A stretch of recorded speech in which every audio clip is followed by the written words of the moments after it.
Čo zaseješ, budeš aj žať. Tak to presne bude vyzerať. Zasiali ste zlobu, nenávisť, intrigy a šialenstvo. A teraz my vám nastavíme zrkadlo. Zrkadlo s názvom Národná informačná služba. A prečo? Ublížili ste každému jednému z nás. Šírili ste nepravdu, klamstvo a pritom ste rabovali a kradli z našeho Slovenska, z našej zeme. A teraz máte strach pred pravdou alebo pred čím?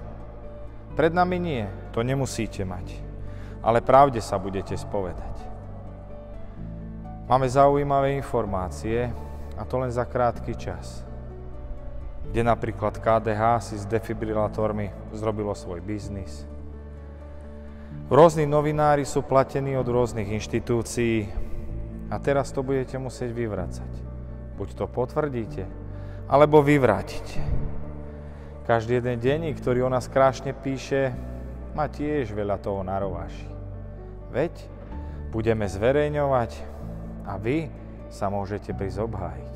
Nech sa páči. Prajme vám pekný spánok, dobrú nôcku a porozmýšľajte nad tým, čo ste komu spravili. Pravda vyjde najavo a pravda aj zvíťazí.